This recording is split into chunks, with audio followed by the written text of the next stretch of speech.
कारगर साबित रही है। जब पिछले दिनों हम ध्यान की बहुत सी विधियाँ स्वयं पर अपना रहे थे, तब उनमें से वह भी एक विधि थी जिसका हमारे जीवन में बहुत ही सकारात्मक प्रभाव रहा।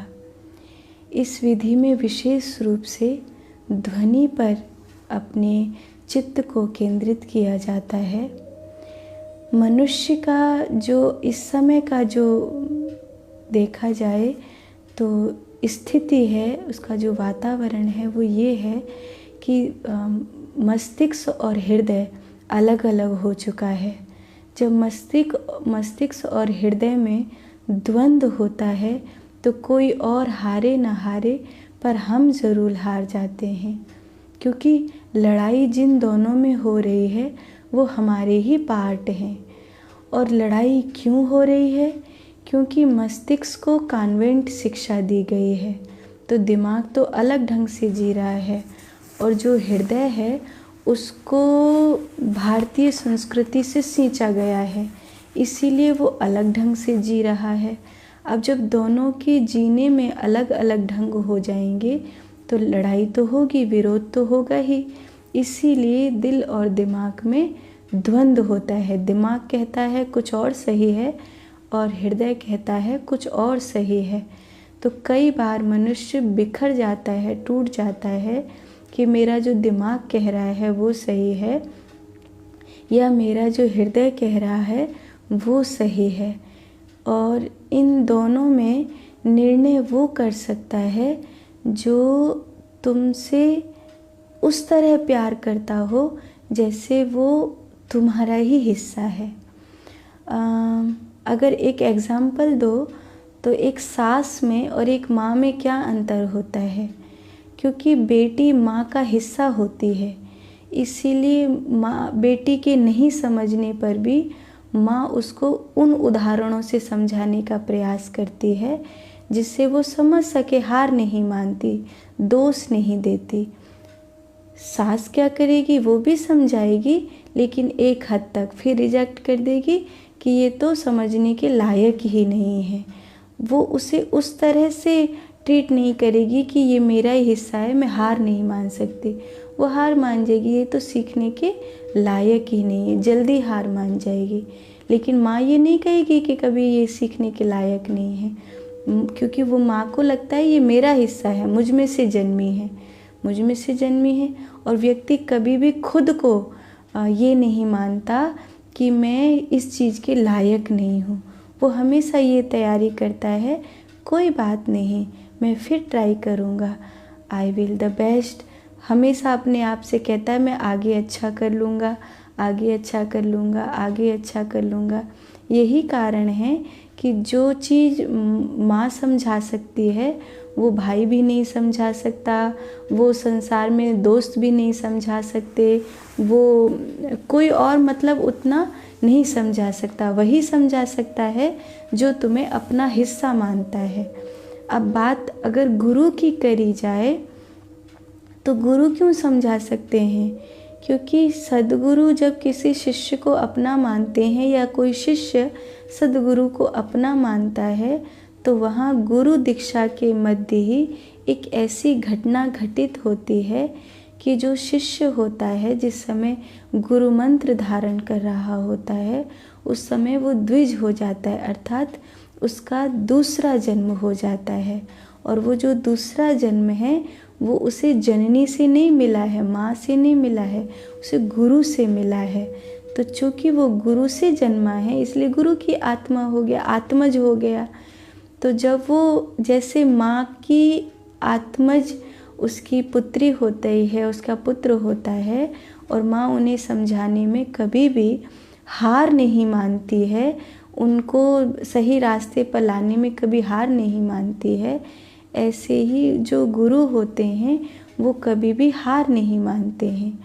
और आप ये देखना कभी भी कि जो आपको समझाने में हार नहीं मानते हैं, जब आप सबसे ज़्यादा फंसते हो तो आपको उन्हीं की याद आती है। यही कारण है कि जब आपको कहीं से मार्ग नहीं मिलता तब आप अपनी माँ को मिस करते हो कि माँ होती तो यहाँ पे बता देती कि मुझे क्या करना चाहिए। मेरे गुरुजी होते तो मुझे यहाँ पे बता देते कि मुझे क्या करना चाहिए। मैं अपने गुरुजी से पूछ लेता, कुछ न कुछ मार्ग मुझे ज़रूर मिल जाता। ऐसा होता है। ध्यान एक ऐसी प्रक्रिया है जो दिल और दिमाग अर्थात मस्तिष्क और हृदय में एक तालमेल बिठाता है, क्योंकि ध्यान आपकी समस्त इंद्रियों को इकट्ठा कर देता है, आपके बिखरे हुए प्राणों को इकट्ठा कर देता है। आप शांत हो जाते हो।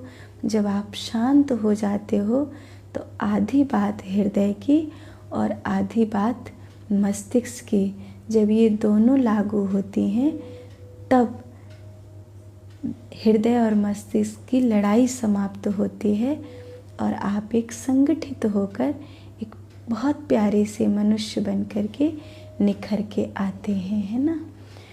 तो ये जो विधियां हैं, मैंने जब बहुत सी ध्यान की विधियां जिस समय मैंने स्वयं पर प्रयोग करी तो उस समय इस विधि ने मुझे बहुत अच्छा आनंद दिया, सुख दिया, आध्यात्मिक लाभ दिया।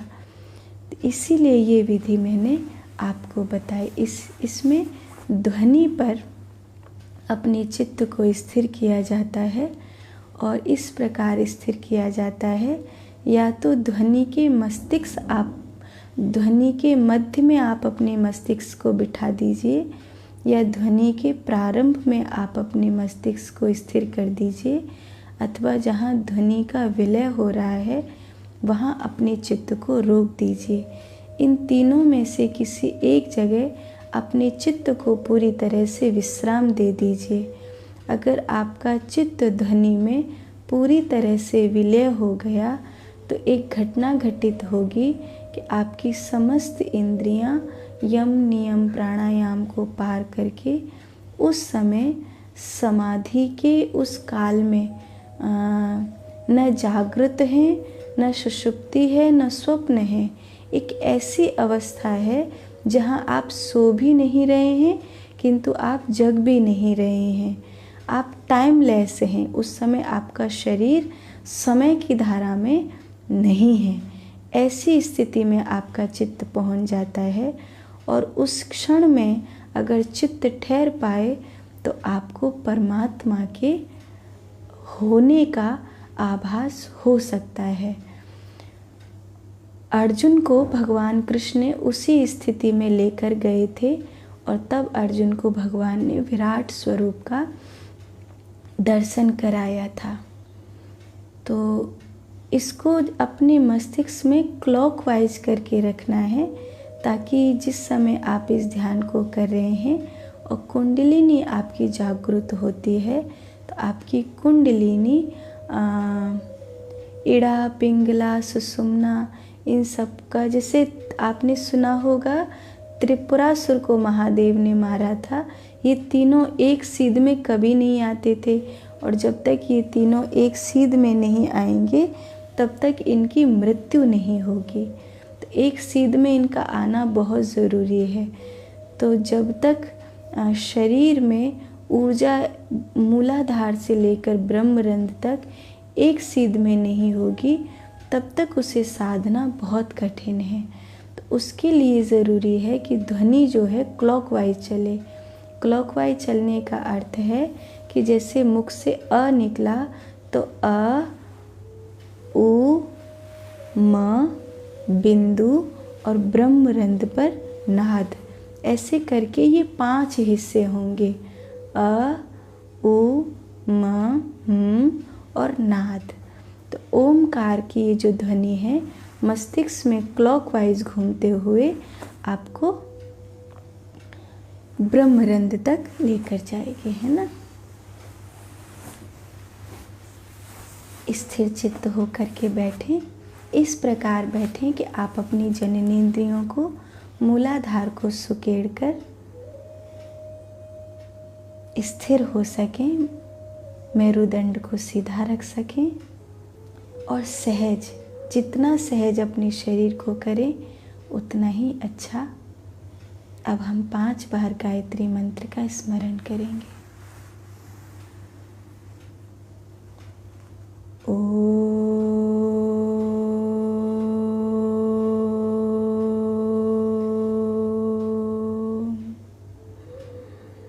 भूर्भुवस्वः तस्य वितुर्वरेण्यं भर्गो देवस्य धीमहि धियो यो न प्रचोदयात्। ॐ भूर्भुवस्वः तस्य वितुर्वरेण्यं भर्गो देवस्य धीमहि धियो यो न प्रचोदयात्। ॐ भूर्भुवस्वः तस्य वितुर्वरेण्यं भर्गो देवस्य धीमहि धियो यो न प्रचोदयात्। ॐ भूर्भुवस्वः तस्य वितुर्वरेण्यं भर्गो देवस्य धीमहि धियो यो न प्रचोदयात्। ॐ भूर्भुवस्वः तस्य वितुर्वरेण्यं भर्गो देवस्य धीमहि धियो यो न प्रचोदयात्।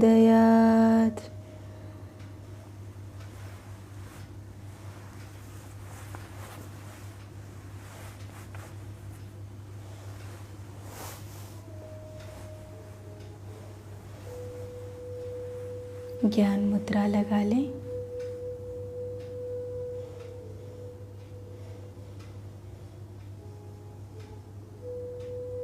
दृष्टि को आज्ञा चक्र पर केंद्रित करें। जिह्वा को मुख के मध्य भाग में रख लें। अब धीरे से अपनी आँखों को बंद कर लेंगे।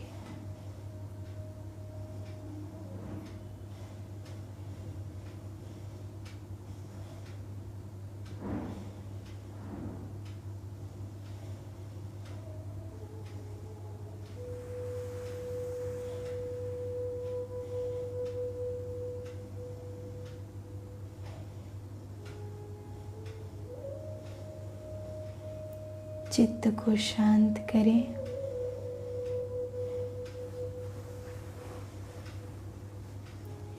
स्वयं की ऊर्जा को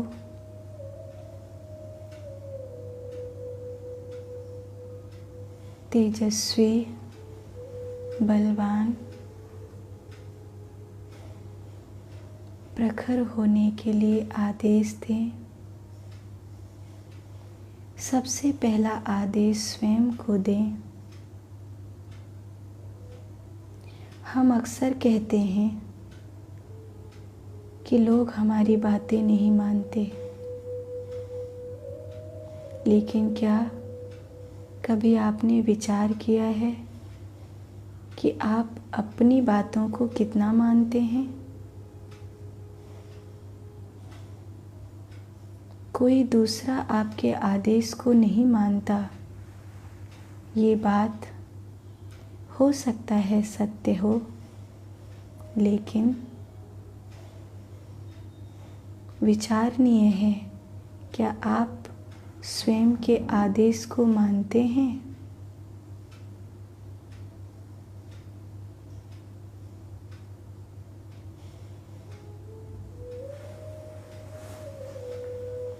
कितनी ही बार आपने स्वयं को दिए आदेश को टाला है? आप ही ने अलार्म भरा है, आप ही बंद करके सोए हैं।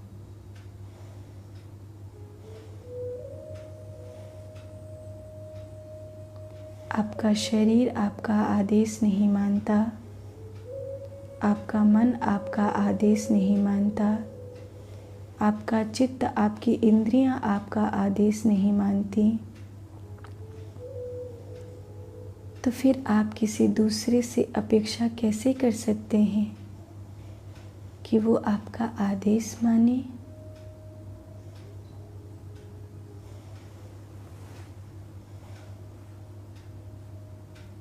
आपकी आँखें आपका आदेश कहाँ मानती हैं? आपके कान आपका आदेश कहाँ मानते हैं? आपकी जिह्वा आपका आदेश कहाँ मानती है? आप ही ने मौन रखा है और आप ही बोल रहे हो। आप ही ने कहा है कि आप निंदा नहीं सुनोगे और आप ही निंदा में रस ले रहे हो।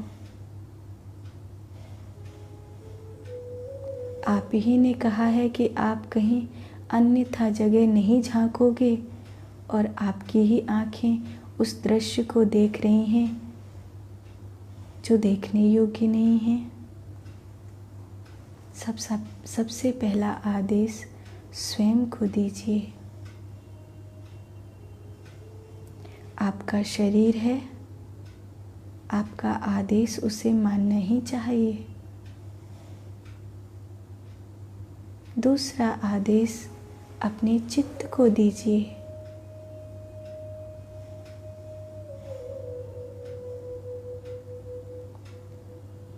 शांत और शांत। तू विचार मुक्त हो जा।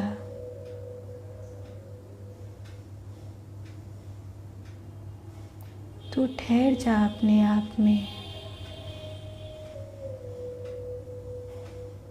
देख, परमात्मा ने तुझसे ज़्यादा अच्छा तेरे लिए सोचा है। बरसने दे विश्व ऊर्जा को अपने ऊपर। ये अहंकार की छतरी हटा दे।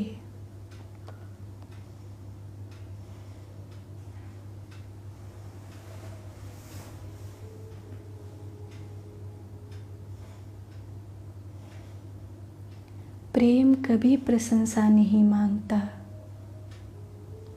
प्रेम कभी भी एहसान नहीं मांगता।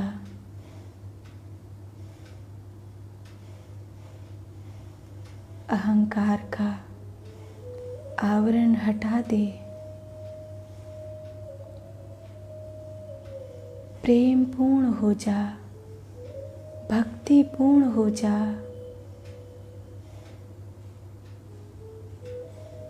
सौहार्द से अपने आप को भर ले। प्रेम से अपने आप को भर ले। फेंक दे घृणा को, फेंक दे तृष्णा, लोभ और मोह को, फेंक दे ईर्ष्या को और सभी के प्रति शिकायत मुक्त हो जा। अपने शरीर को आदेश देने के बाद अपने चित्त को यही आदेश दीजिए।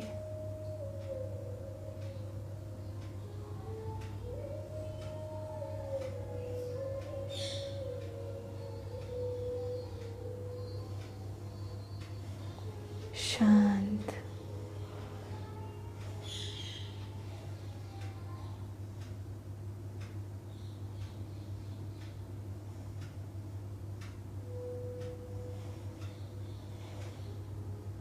अब ओमकार की ध्वनि में अपने आप को स्थिर करिए।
आप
पूर्व की ओर मुख करके बैठे हैं। अकार की ध्वनि, उकार की ध्वनि,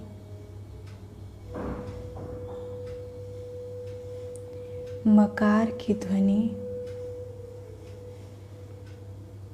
बिंदु,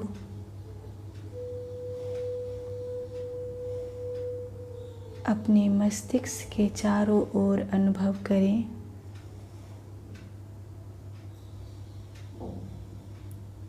और नाद को ब्रह्मरंध्र में श्रवण करें, जिसे आपने ब्रह्मा जी के 4 मुख देखे हैं। जैसे आपने शिवलिंग में महादेव के 5 मुख देखे हैं।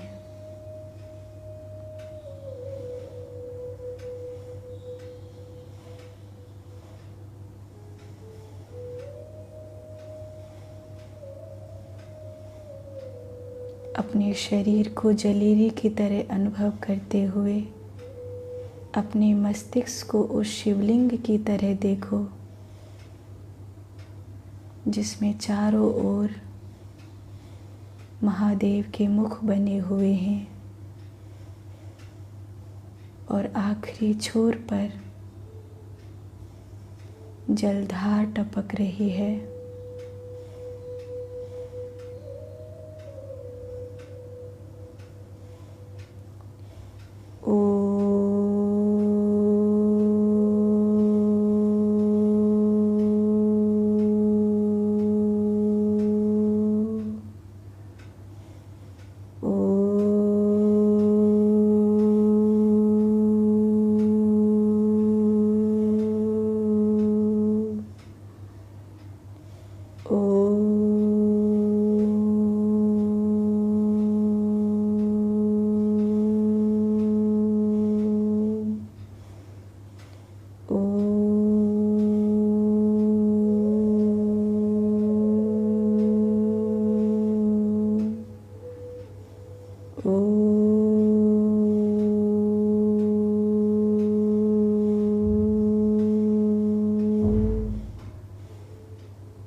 ध्वनि में अपने चित्त को स्थिर करते जाएं।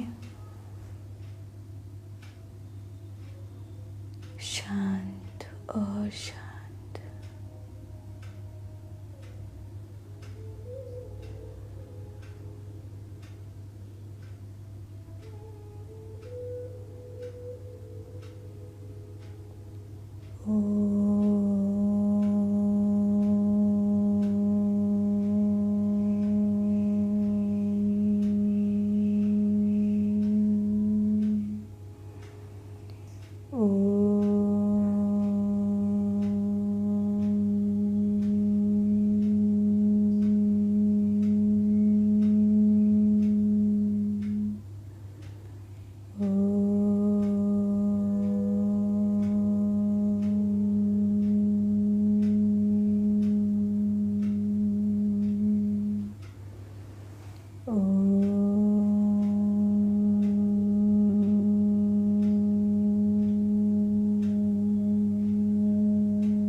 अब हम 5 बार महामृत्युंजय मंत्र का स्मरण करेंगे।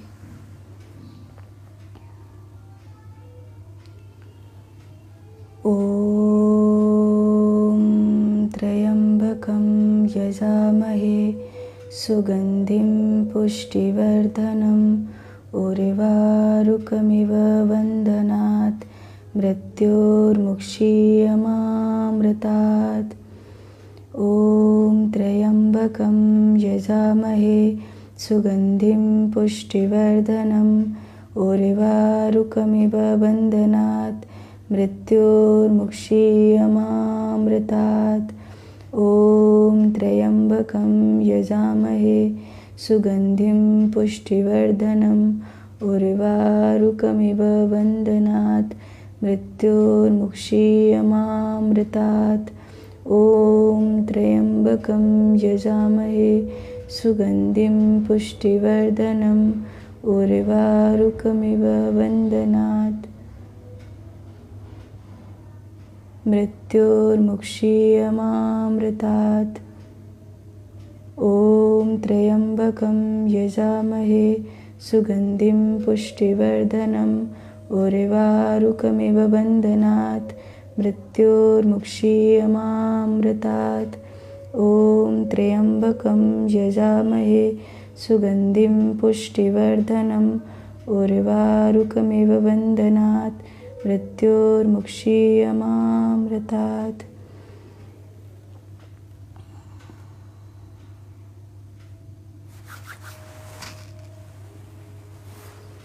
कराग्रे वसते लक्ष्मी करमध्ये सरस्वती करमूले तु गोविंद प्रभाते करदर्शनम्।